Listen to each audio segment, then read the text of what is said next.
Berat perjuangan memperoleh kemerdekaan. Lebih berat lagi, ada bangsa lain berdandan kayak ulama, berdandan kayak syekh, yang tentu warga Indonesia yang muslim sangat menghormati orang yang dandanannya kayak ulama. Satu sisi melihat zahir dandanan kayak begitu, mereka harus menghormati, seperti Hadratus Syekh Mbah Hasyim Asy'ari. Tahu mereka anteknya Belanda, tahu mereka dilantik oleh Belanda,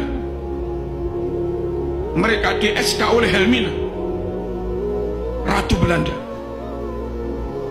bahkan di framing seakan-akan mereka keturunan Rasulullah SAW. Sungguh-sungguh semakin menyulitkan para pejuang. Nggak mungkin kemerdekaan tidak direbut.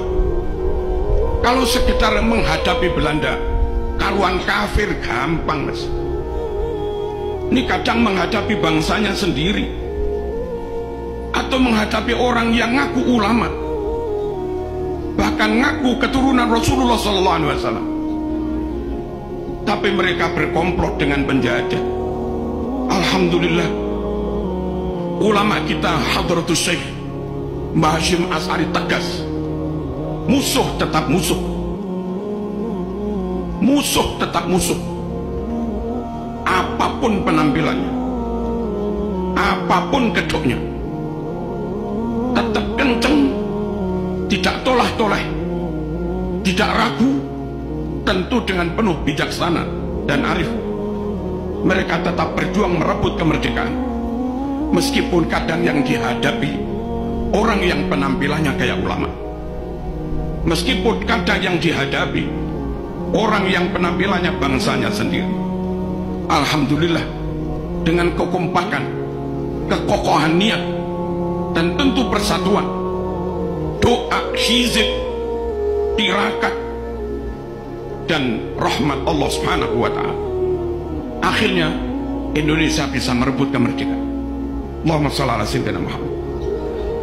Gerakan-gerakan ideologi yang itu bersumber dari asing, pusatnya di asing, dikontrol oleh asing, lalu kau biarkan mengobok-obok umat Islam yang ada di Indonesia.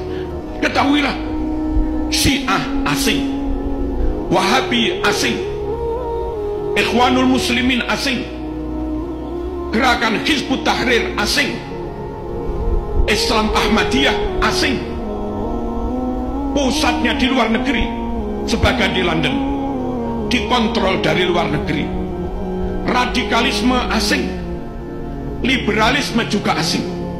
Asli Indonesia Ahlus Sunnah wal Jamaah, seperti yang hari-hari kita amalkan, kita yakini, ala thariqati nahdlatil ulama.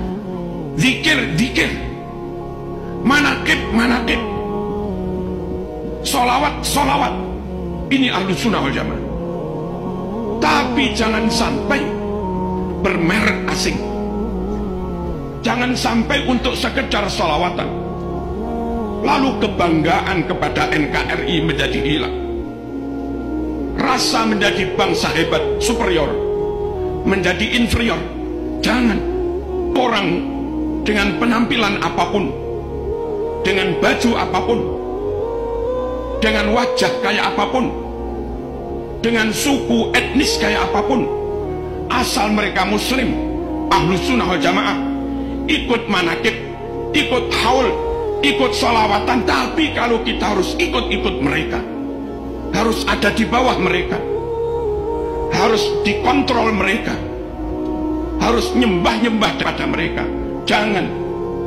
Ulama kita lebih alim, Ahlus Sunnah wal Jamaah kita lebih clear, fikih Syafi'i, akidah Asy'ari Maturidi, thariqah Imam Junaid al-Baghdadi, Abil Hasan Asy-Syadzili, Syekh Abdul Qadir al-Jilani, Al-Imam al-Ghazali.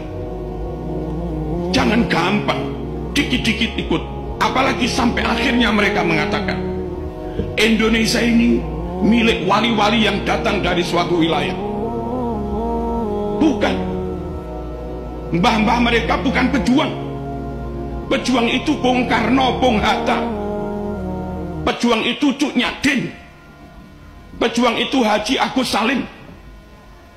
Pejuang itu Mbah Wahab Hasbullah. Pejuang itu Diponegoro, bukan yang lain-lain. Mosok sampai di antara mereka pidato, kamu budak-budak kami, dan yang mau ikut mereka diperbudak, bodoh.